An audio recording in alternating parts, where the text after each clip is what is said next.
Sidang Jumaat yang dirahmati oleh Allah sekalian, dalam kita nak mencapai matlamat keredaan Allah Subhanahu wa taala, dengan kita nak melaksanakan segala apa yang diperintahkan oleh Allah kepada kita, dan dengan untuk kita meninggalkan segala larangan dan tegahan daripada Allah Subhanahu wa taala, syaratnya ialah kita mempunyai ilmu. Kita tahu apa yang nak kita tinggal, kita tahu apa yang nak kita buat, seperti mana yang telah ditunjukkan, dibimbing kepada kita oleh Nabi sallallahu alaihi wasallam. Dan kita sangat-sangat memerlukan kepada ilmu lebih daripada keperluan kita kepada makanan. Demikianlah yang diucapkan kepada kita oleh Imam Ahmad bin Hanbal radhiyallahu an. Beliau menyatakan apa? Kamu memerlukan kepada ilmu lebih daripada kamu memerlukan kepada makanan. Sebab makanan hanya kamu perlukan 1 atau 2 kali sahaja dalam satu hari.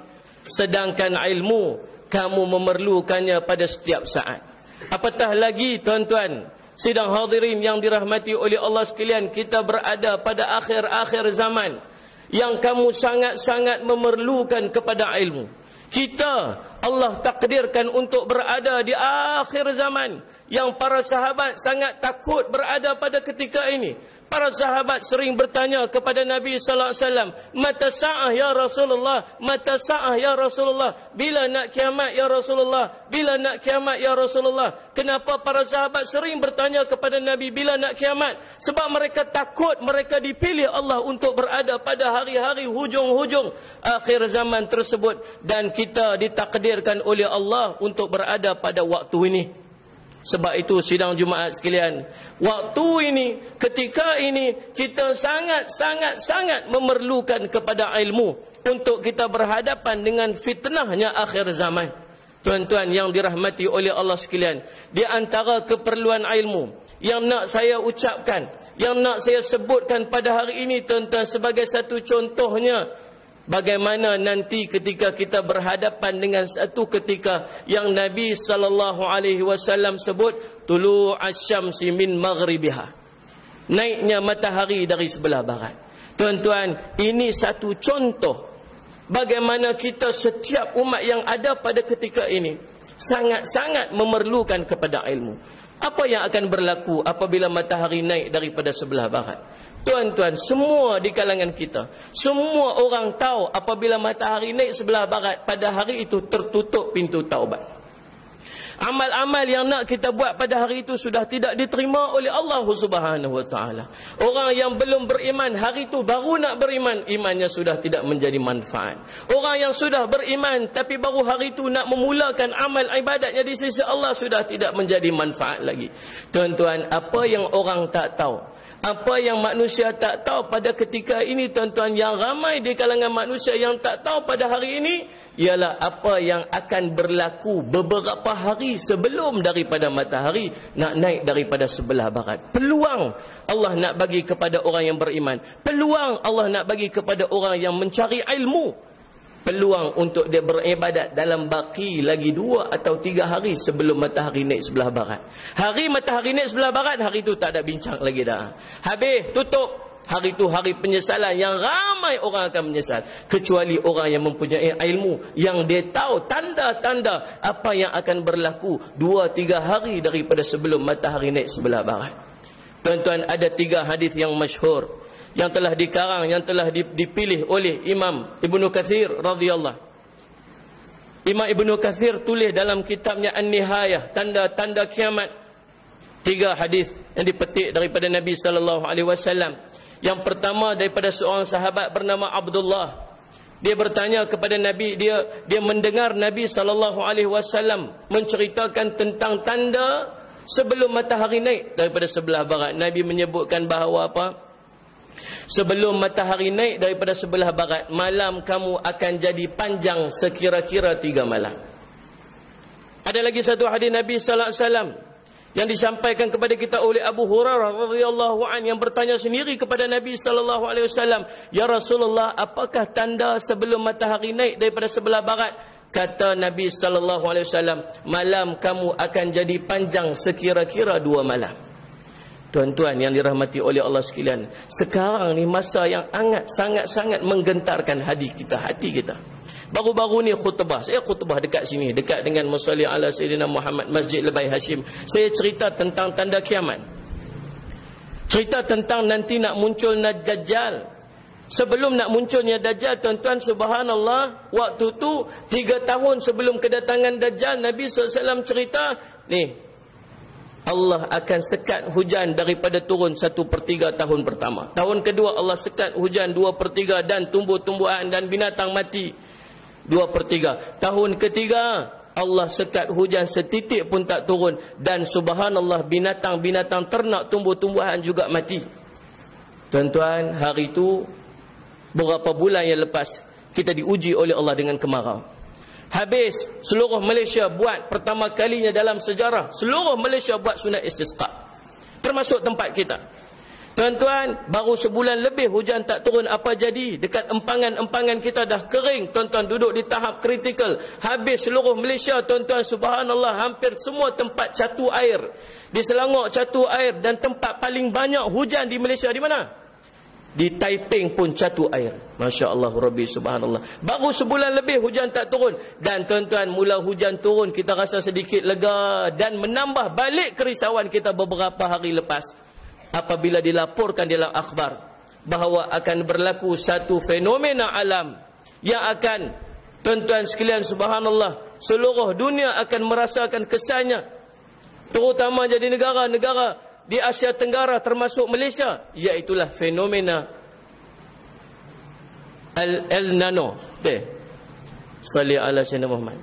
Tuan-tuan, dia menceritakan, pakar menceritakan bermula pertengahan daripada bulan Jun. Fenomena ini, El Nino ini, dia akan mengambil masa 6 bulan hingga 9 bulan. 6 bulan hingga 9 bulan, tuan-tuan, kekeringan, hujan tidak turun. Dan subhanallah, salli ala Sayyidina Muhammad, dituliskan di dalam akhbar, buatlah persediaan-persediaan. Di antaranya simpan torchlight, siapkan bateri-bateri torchlight. Disediakan, diarahkan kepada kita untuk buat persediaan-persediaan makanan, persediaan-persediaan air dan sebagainya. Dan negara yang akan menerima kesan yang agak dahsyat, negara yang akan berhadapan dengan Musalli ala Sayyidina Muhammad, kesan yang agak hebat, ialah negara-negara yang bergantung dengan hidroelektrik. Negara mana yang bergantung dengan hidroelektrik? Ni, negara kita, negara Malaysia. Tuan-tuan, elektrik diproses daripada empangan-empangan. Hari itu baru sebulan lebih elektrik, baru sebulan lebih, tuan-tuan, hujan tak berapa nak turun, kita sudah berhadapan dengan susah payahnya. Tuan-tuan, empangan-empangan mula kering. Bayangkan nanti 6 bulan, 9 bulan hujan tak turun, apa akan jadi di tempat kita ni? Kita takut bahawa apa yang diceritakan oleh Nabi SAW dulu ni, 1400 tahun dulu ni, tuan-tuan, kita sedang berhadapan dengannya sekarang. Kita sangat takut. Apa yang kita buat? Kita masih seronok. Kita masih seronok dengan hiburan. Kita masih seronok dengan dunia kita. Sedangkan tanda demi tanda, tanda demi tanda Allah duk turun kepada kita lah ni. Tuan-tuan yang dirahmati oleh Allah sekalian, ni Nabi cerita, salli ala Sayyidina Muhammad, nanti apabila sebelum matahari naik daripada sebelah barat, kamu akan mengalami malam yang panjang, sekira-kira 3 malam atau 2 malam. Kenapa ada 2 hadis yang sahih? Satu sebut 3 malam, satu sebut 2 malam. Sebab mungkin ada di kalangan sebahagian daripada dunia mengalami 2 malam yang panjang. Sebahagian daripada dunia yang lain mungkin berhadapan dengan 3 malam yang panjang. Tuan-tuan, dalam satu riwayat hadis yang lain yang diceritakan oleh Ibnu Mas'ud radhiyallahu an, ketika duduk bersama dengan para sahabatnya, dengan kawan-kawannya, mereka berdiskusi, mereka bersembang tentang apa yang dimaksudkan, wahai sahabatku sekalian, kamu faham tak apa yang diceritakan oleh Allah di dalam Al-Quran? Ayat 86 yang Allah menceritakan, hatta idza balagha maghribasy syamsi wajadaha taghru fi 'ainin hami'atin wa wajada 'indaha qauma. Apa yang kamu faham tentang ayat tu, kata Ibnu Mas'ud kepada para sahabat, yang menceritakan nanti akan ada matahari akan naik dari sebelah tanah yang berlumpur hitam. Apa yang kamu faham? Para sahabat bercerita, para sahabat Ibnu Mas'ud mengatakan bahawa Allah wa rasuluhu a'lam. Allah dan Allah dan Rasul sahaja yang mengetahui apa yang dimaksudkan oleh Allah tersebut. Maka tuan-tuan, Ibnu Mas'ud lalu bercerita. Dia kata matahari kita ini, setiap hari dia akan naik, dan apabila dia turun, dia akan turun menghadap Allah Subhanahu wa taala. Tunduk di hadapan Allah Subhanahu wa taala di bawah arasy Allah. Bertahmid memuji Allah, mengagungkan Allah. Sampailah ketika masanya nanti apabila nak naik, dia minta izin daripada Allah. Ya Allah, izin untuk naik. Allah izinkan dia untuk naik, maka bermulalah pagi kita pada hari tersebut. Itulah rutin matahari pada setiap hari mengikut Nabi SAW. Sampailah kata Ibnu Mas'ud, suatu hari yang apabila matahari turun, duduk sujud di depan Allah, bertahmid kepada Allah, mengagungkan Allah, dan apabila paginya matahari minta izin untuk naik, lalu Allah bagi tahu kepada matahari, Allah tahan matahari. Allah kata, tunggu kamu di sini, tetaplah kamu di sini, tunggu matahari. Matahari patuh perintah Allah. Tunggu, tak izin untuk naik. Tunggunya matahari itu, kata Ibnu Mas'ud, sekira-kira, sekadar-kadar 2 malam. Tuan-tuan, apabila matahari tak naik duduk dengan Allah, apa jadi dengan kita? Waktu itu kita akan mengalami malam yang panjang. Ibnu Mas'ud bercerita tentang orang yang bangun qiyamul lail. Dia bangun qiyamul lail, sembahyang, lamanya sembahyang, tapi tak juga pagi-pagi. Tidur, lamanya tidur, puas dah tidur, masih belum pagi. Bangun sembahyang lagi, sembahyang qiyamul lail lagi, tak lagi pagi. Sampai terlalu lama sembahyang, sampai terlalu puas tidur, lalu dia keluar bertemu dengan jiran-jirannya. Apa jadi dengan malam kita hari ini terlalu panjang ni? Apa jadi dengan bumi kita pada hari ini? Hari itu semua orang merasakan ketakutan yang teramat sangat. Sehinggalah kata Ibnu Mas'ud, Allah izinkan matahari naik. Wahai matahari, Allah izinkan naik. Tapi naik kamu wahai matahari, naiklah di sebelah terbenamnya kamu. Pada hari itu kita yang menunggu-nunggu fajar pagi. Kata Nabi SAW, kata Ibnu Mas'ud, orang yang sedang menunggu-nunggu fajar pagi hari itu melihat matahari naik, tetapi mereka berada dalam ketakutan yang teramat sangat apabila hari tersebut mereka melihat matahari sudah naik daripada sebelah barat. Hari itu orang yang belum beriman, semua nak beriman, tapi iman mereka sudah tidak lagi menjadi manfaat. Hari itu orang yang dah beriman, kita, orang yang sudah punya iman, tapi baru nak buat amal, baru nak semayang, baru nak puasa, baru nak zikir, baru nak baca Quran, amalannya sudah tidak diterima oleh Allah Subhanahu wa taala. Hari itu hari penyesalan. Tuan-tuan sidang Jumaat yang dirahmati Allah sekalian, nak cerita apa ni pada kita ni? Nak cerita apa pada kita ni? Kita yang mai pada hari ini, kita dapat satu ilmu. Ilmu apa? Ilmu kalau tiba-tiba besok ni gelap, satu hari gelap yang panjang, kita tahu bahawa hari tersebut, bahawa lagi 2 hari atau 3 hari, waktu tu matahari akan naik sebelah barat.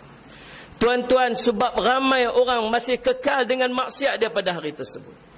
Walau gelap bangun tengah hari pukul 1 pagi, pukul 1 tengah hari yang sepatutnya kita sembahyang zuhur, waktu tu gelap, malam macam semalam. Tak ada matahari, takut.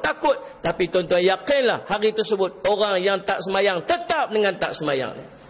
Orang yang tak tutup aurat tetap dengan tak tutup auratnya. Orang yang sedang maksiat tetap kekal dengan maksiat dia. Mereka tak endah, mereka tak kisah dengan apa petanda yang Allah bagi kepada mereka. Tengoklah apa yang jadi. Bukan tunggu matahari gelap. Berapa banyak tanda dah Allah bagi pada kita. Tsunami, ratus ribu orang mati. Adakah semua orang semayang kat situ? Gempa bumi sana dan sini, tanda-tanda kiamat. Adakah semua orang semayang? Tak. Bunyi di langit hari itu yang kita cerita. Yang seluruh dunia bunyi, tuan-tuan, yang masuk dalam berita merata dunia. Bunyi yang begitu menggerunkan, begitu menakutkan, yang tuan-tuan boleh tengok dalam YouTube, bunyi di langit. Sehingga 20 minit bunyi, habis satu kampung bangun, bergegar cermin-cermin rumah mereka yang paling dekat dengan kita di Bintulu, Sarawak. Semua satu kampung bangun, amaran daripada Allah. Bunyi yang tak tahu sumber daripada mana, yang masuk berita seluruh dunia. Tapi adakah semua orang sembahyang bila dengar bunyi itu? Tak tanda demi tanda, tanda demi tanda. Bagilah apa tanda pun orang yang tak semayang tetap dengan tak semayang dia. Orang yang tak ada ilmu tetap tak mau cari ilmu dia. Orang yang maksiat tetap dengan maksiat dia. Hari mereka nak buat tu bila? Hari matahari naik sebelah barat. Tuan-tuan, ni apa kelebihan Allah bagi pada kita hari ini? Pada hari ini Allah bagi kepada kita satu ilmu. Ilmu apa?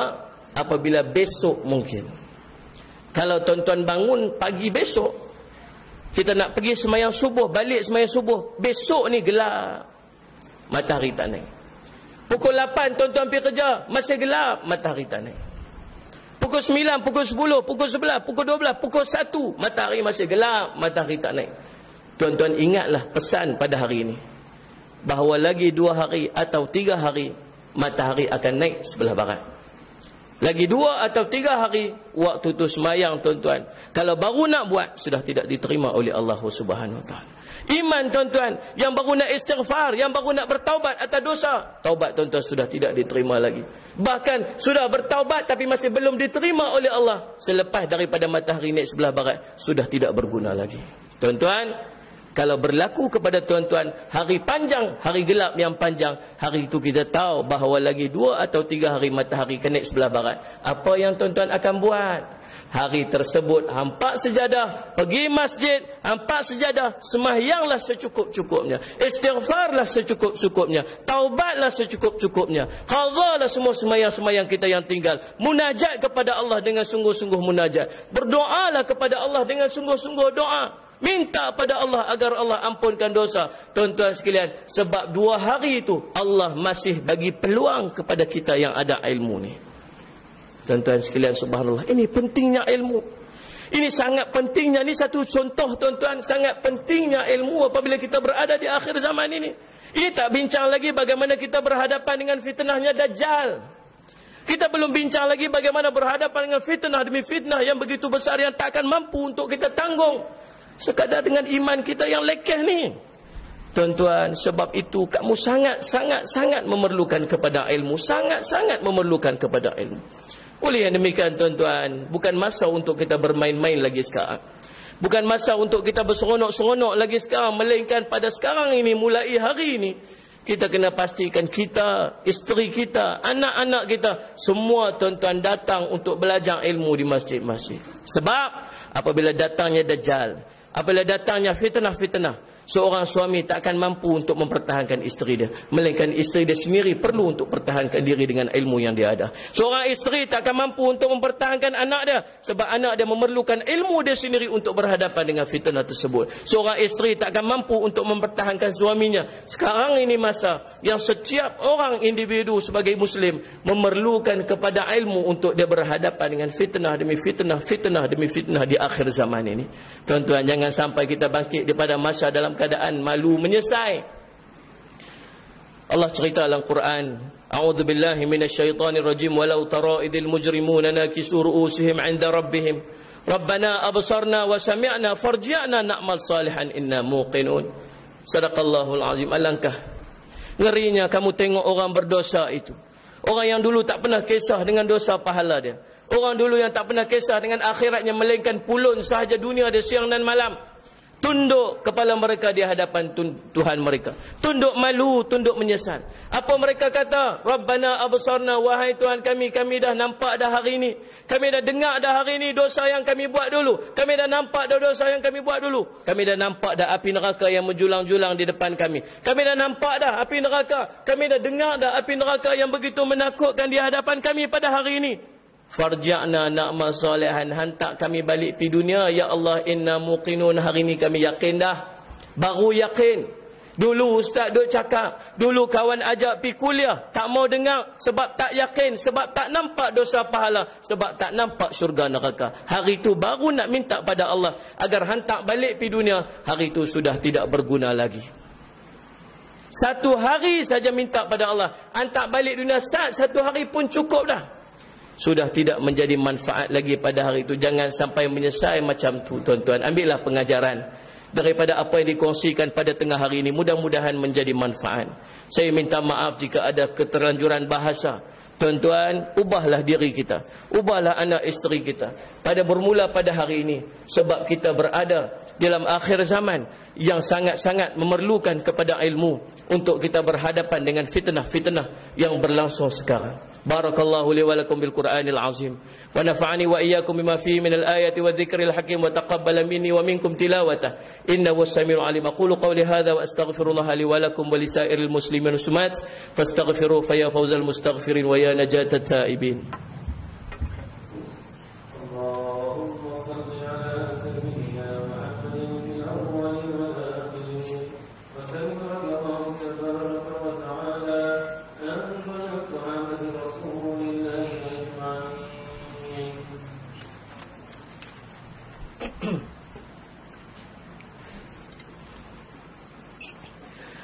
الحمد لله الذي أنزل على عبده الكتاب ولم يجعل له عوجا أشهد أن لا إله إلا الله وأشهد أن سيدنا محمدا عبده ورسوله اللهم صل وسلم أشرف صلاتي وتسليم على سيدنا ونبينا وحبيبنا محمد وعلى آله وأصحابه حق قدره ومقداره العظيم أما بعد فيا عباد الله ittaqullaha haqqa tuqatih wa la tamutunna illa wa antum muslimun. Sidang Jumaat yang dirahmati oleh Allah sekalian, kita berada pada bulan Rajab dan juga kita berada pada hari Jumaat yang penuh dengan keberkatan. Saya ingin mengajak tuan-tuan sekalian agar mulai pada hari ini kita mula meningkatkan amalan-amalan kita di sisi Allah Subhanahu wa taala, kerana pada bulan Rajab ini Allah gandakan pahala amal. Sebagai persediaan kita untuk kita melangkah masuk ke dalam bulan Ramadan yang penuh dengan keberkatan, digandakan pahala amal. Kita perlu kepada kekuatan, dan kekuatan ini akan kita dapat untuk kita berhadapan dengan Ramadan. Kita sangat-sangat memerlukan kepada kekuatan training, dan training untuk Ramadan kita bermula pada bulan Rajab. Tuan-tuan, pada hari ini juga saya mengajak tuan-tuan untuk menginfakkan sedikit daripada harta yang Allah kurniakan kepada kita, supaya harta kita menjadi berkat di sisi Allah Subhanahu wa taala. Tuan-tuan, kita sediakan tabung di belakang kepada tuan-tuan yang berhajat kepada wakaf, derma, zakat dan sebagainya, untuk pembangunan dan pengurusan Ma'had Darul Faizin li Tahfidhil Quran wal Hadis, pusat pengajian Al-Quran dan hadis Nabi sallallahu alaihi wasallam. Nabi sebut tentang 3 perkara yang tak akan terputus: sedekahun jariyah, atau sadaqah al-ilmu yanfa'u bih, aw waladun salihan yad'u lah. 3 perkara yang tak akan terputus bila kita mati. Yang pertama, sedekah jariyah. Namun begitu kata ulama, sedekah jariyah ni juga akan terputus bila sampai masa dia, kita mati sampai pahala. Namun tuan-tuan, sedekah yang kita buat, sebagai contoh, kita beli kipas letak di masjid, apabila rosak kipas tu habis dah, pahala tu akan terhenti. Kita letak kapet di masjid, apabila tidak digunakan kapet tu, maka terhenti dah pahala wakaf kita tu. Tuan-tuan sekalian, yang kedua tuan-tuan, sedekahun jariyah awal ilmu yanfa'u bih, ilmu yang bermanfaat ini tak akan terputus sampai bila-bila. Apa-apa yang berkaitan dengan ilmu, tuan-tuan sedekah, tuan-tuan infakkan. Tuan-tuan misalnya bagi sumbangan kepada pelajar-pelajar menghafaz Al-Quran, kita didik mereka menjadi alim ulama. Suatu hari mereka menyampaikan ilmu sampai ke hari kiamat. Ilmu ni berpanjangan, kita mati dah 100 tahun, pahala insya-Allah akan sampai kepada kita. Yang ketiga, salli awal dan salihan yad'ulah, doa anak yang saleh. Mati anak tu, maka terhentilah doa tersebut. Jadi tuan-tuan sekalian, subhanallah, salli ala sayyidina Muhammad. Lapang-lapangkanlah poket tuan-tuan, rezeki tuan-tuan yang Allah bagi pada tuan-tuan itu sebagai sumbangan sedikit ke jalan Allah Subhanahu wa taala untuk manfaat akhirat kita insya-Allah. Ada juga tabung Ramadan jika tuan-tuan berhajat kepada pahala yang demikian. Tuan-tuan, pada hari yang penuh dengan keberkatan ini juga marilah kita memperbanyakkan selawat kita kepada Nabi sallallahu alaihi wasallam. Karena telah menyebutkan dalam Quran, innallaha wa malaikatahu yusalluna 'alan nabiy ya ayyuhalladzina amanu sallu 'alaihi wa sallimu taslima. Allahumma salli 'ala sayidina Muhammad wa 'ala ali sayidina Muhammad kama shallaita 'ala sayidina Ibrahim wa 'ala ali sayidina Ibrahim wa barik 'ala sayidina Muhammad wa 'ala ali sayidina Muhammad kama barakta 'ala sayidina Ibrahim wa 'ala ali sayidina Ibrahim fil 'alamin innaka Hamidun Majid. Ya Allah, ya Tuhan kami, berilah taufik dan hidayah, keselamatan, kesihatan, kesejahteraan kepada pemimpin-pemimpin kami, terutama kepada Duli Yang Maha Mulia Seri Paduka Baginda Pertuan Agong Tuanku Abdul Halim Muazzam Shah Ibni Almarhum Sultan Badli Shah, dan juga kepada Tuan yang terutama Tun Dr. Haji Abdul Rahman bin Haji Abbas yang di-Pertuan Negeri Pulau Pinang, supaya dapat memerintah dengan adil dan saksama berlandaskan kepada syariat-Mu ya Allah. Allahumma ighfir lil muslimina wal muslimat wal mu'minina wal mu'minat al ahya'i minhum wal amwat innaka sami'un qaribun mujibu da'wati ya qadiyal hajat. Allahumma ansuril islam wal muslimin, Allahumma ansuril islam wal muslimin, Allahumma ansuril islam wal muslimin. اللهم إنا نجعلك في نحور أعدائنا ونعوذ بك من شرورهم. اللهم بدد شملهم وفرق جمعهم وشتت كلمتهم وزلزل أقدامهم وسلط عليهم كلبا من كلابك يا قهار يا جبار يا منتقم يا الله. اللهم يا منزل الكتاب ويا مجري السحاب ويا هازم الأحزاب اهزمهم وانصرنا عليهم، اهزمهم وانصرنا عليهم، اهزمهم وانصرنا عليهم. ربنا آتنا في الدنيا حسنة وفي الآخرة حسنة وقنا عذاب النار. عباد الله، إن الله يأمر بالعدل والإحسان وإيتاء ذي القربى وينهى عن الفحشاء والمنكر والبغي يعظكم لعلكم تذكرون. فاذكروا الله العظيم يذكركم ولذكر الله أكبر والله يعلم ما تصنعون. أقيموا الصلاة.